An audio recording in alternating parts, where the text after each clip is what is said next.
Pas aku duluan, itu tuh aku nunggu lama banget kan. Coba panggil, gak ada respon. Habis itu, yaudah aku tunggu duduk dulu di situ. Nah, salah satu temen aku tuh ada yang kepleset, hampir masuk ke jurang.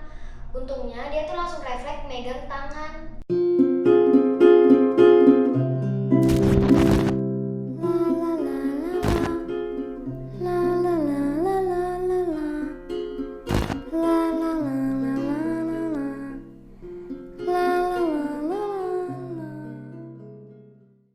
Nah, waktu kita turun itu udah hampir maghrib ya.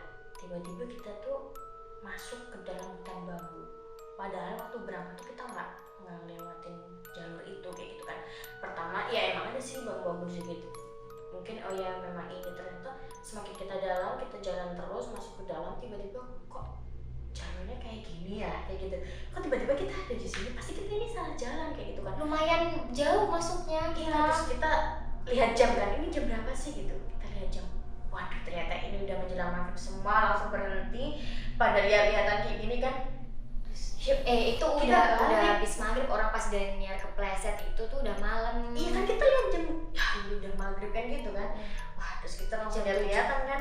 Terus langsung wah kita ini salah jalurnya, kita balik gitu. Bayangin aja di situ tuh aku langsung merinding banget, dan temen aku si Sum itu malah bisik-bisik ke aku tentang Bener-bener ayo bayangin aja Bel. sih gimana rasanya kita maghrib di hutan terus tiba-tiba kita masuk ke dalam hutan bambu kayak gitu kan. Langsung kita putar balik, kita langsung Bambunya tuh suaranya tahu sendiri kan, kayak kalau gesekannya bambu itu tuh langsung kita putar lari, balik kan. langsung kita lari. Dan tiba-tiba di kayak ada persimpangan jalan tapi itu nggak kelihatan kalau ternyata di situ tuh ada tandanya. Padahal waktu kita jalan di situ tuh kita nggak ada tandanya sama sekali ya kan. Tiba-tiba waktu kita balik, oh ternyata ada tandanya. Parah banget, emang parah banget. Terus kita harus Langsung. udah nemu jalur, kita jalan lagi. Terus kita nyampe Berapa part lagi? kita udah nyampe di berapa part lagi. Hujan ya di situ. Sempat hujan dan petirnya ya Allah waktu itu ngeri banget. Terus kabutnya juga tebel banget dan temen aku lapar waktu itu. Yaudahlah nih makan dulu. Waktu itu yang di luar tuh, oh iya ini aku masih ada satu susu, aku suruh minum. Yaudah nih minum ini dulu sebentar gitu. Minum. Habis itu kita turun kan, turun. Nah perasaan waktu turun tuh jalannya ya itu gitu kan. Nah tiba-tiba pas kita udah di pertengahan, kita tuh kehilangan jejak gitu, kehilangan jalur. Loh, perasaan ini kalau udah dari Jalannya berapa udah part benar kemarin. itu tuh kita belok kiri. Nah ini kok nggak ada jalan ke kiri sama sekali, sampai kita tuh denger aliran air gitu kan.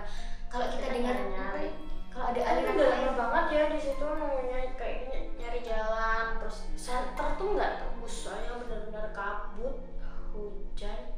Terus kita cuma diem. Terus gimana ya kita nggak nemu jalan kayak gitu. sempat ribut juga kan, gimana sih kamu yang hafal jalan lo tadi, kenapa sekarang jadi nggak inget. Intinya ribut banget. Terus akhirnya aku coba ngediemin mereka, ngademin gitu. Udahlah kita di sini aja istirahat dulu, kita mikir jalannya tuh di mana. Kalau nggak ketemu ya udah ngecamp aja di sini, aku bilang kayak gitu, pulangnya besok. Terus akhirnya ya udah kita mutusin buat ngecamp.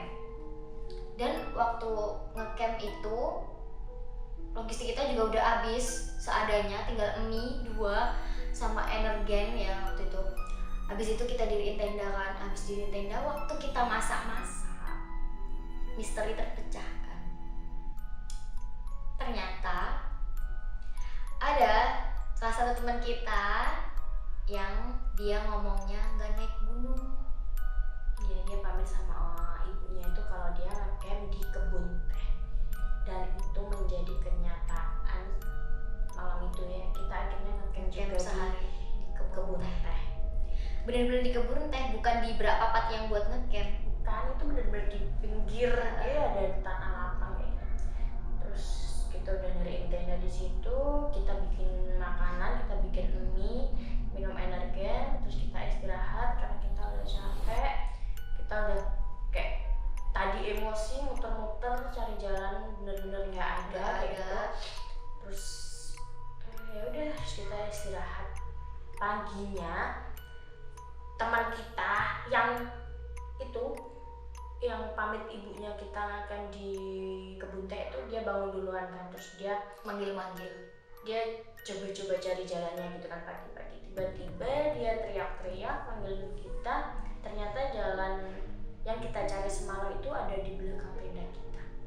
Padahal malamnya itu kita udah muter, kita udah senterin semua jalurnya, itu nggak kelihatan. Iya bener, jalurnya nggak ada emang. Center pun nggak tembus. Ngeri. Terus abis itu ya udah kita langsung kemas langsung, ya udah yuk pulang, keburu siang gitu. Akhirnya kita pulang. Kita nyampe di pos bawah itu ya, terus kita cerita sih kayak gitu, kamu semalam ngerasain apa sih kayak gitu. Kayak Horor banget. iya, waktu berangkat tuh kayak bawahnya ngantuk banget, kayak udah kayak di sini kayak gitu, kayak udah nggak bisa, nggak boleh naik gitu loh, kayak kita Kayak ada yang nahan gitu. jadi tuh kayak Banyak banget rintangan gitu loh selama di trek. terus waktu kayak di hutan mati juga tuh rasanya aduh kayak gitu. Kamu kan duluan kan, terus aku di tengah-tengah, terus teman kamu yang sebenarnya kan di belakang tuh. Duh, aku tuh rasanya nggak enak banget di situ sendirian, rasanya tuh kayak gimana ya, rasain gak enak gitu loh. Ya emang aku bukan orang yang peka, cuman kalau ya gitu kan kita bisa ngerasain sih gimana, pasti energinya kan berbeda. Iya Terus kita nyasar juga kan itu di hutan bambu itu, jadi di bawah tuh kita sambil bersih-bersih, kita sambil cerita-cerita kayak gitu. ya udah, dan alhamdulillah kita bisa selamat karena udah pada izin tadi di perkebunan teh karena ada sinyal, alhamdulillah. Dan pelajaran yang bisa diambil dari pendakianku yang pertama ini adalah apa? Yang pertama, walaupun kita masih pertama kali daki, kita tetap benar-benar harus safety. Kita browsing, kita baca-baca apa yang perlu dibawa, jangan sampai kita kekurangan logistik, itu penting. Yang kedua, minta restu sama orang tua itu penting. Kita harus ngomong jujur kemanapun kita pergi. Oke, jadi bener banget, yang paling penting tuh juga restu orang tua, karena kemanapun kita pergi ya kalau kita direstuin pasti lancar-lancar aja gitu, gak kayak pendakian kita yang pertama itu. Iya, jadi tuh emang teman kita tuh nggak ngomong kalau dia izin sama orang tuanya, dia cuma ngomong ya yuk gitu berangkat gitu. Teman kita tuh ngomong ke orang tuanya kita mau camping di Kebun teh kayak gitu, sedangkan yang lain ngomongnya emang kita mau daki gunung kayak gitu kan. Nah terus ya kayak gitu, jadi emang kita harus ngomong jujur, kita harus pamit sama orang tua karena itu penting banget. Kemanapun kita pergi itu restu orang tua tuh nomor satu gitu. Apalagi kita bermainnya di alam, jadi kita nggak akan pernah tahu apa yang bakal terjadi sama kita. Walaupun kita banyak yang pamit ngomongnya bener daki gunung, Kalau selesai itu buktinya kita itu udah kayak menghambat kita waktu kalian. berangkat kita udah aja kayak hambatan-hambatan Banyak banget, mulai dari yang ban kempes, pengaspalan jalan, hujan, nyasar, sampai kita ngecamp di kebun teh dan akhirnya akhirnya. kita kejadian beneran camp di kebun. Dan waktunya juga molor, yang aslinya bisa cuman 2 hari itu kita jadi 3 hari gitu. Dan alhamdulillahnya sih masih diberi keselamatan gitu sampai pulang. Oke, sampai segini cerita aku kali ini. Makasih udah nonton. Jangan lupa like, comment, and subscribe. Jangan lupa aktifin tombol notifikasinya biar kalian gak ketinggalan cerita selanjutnya.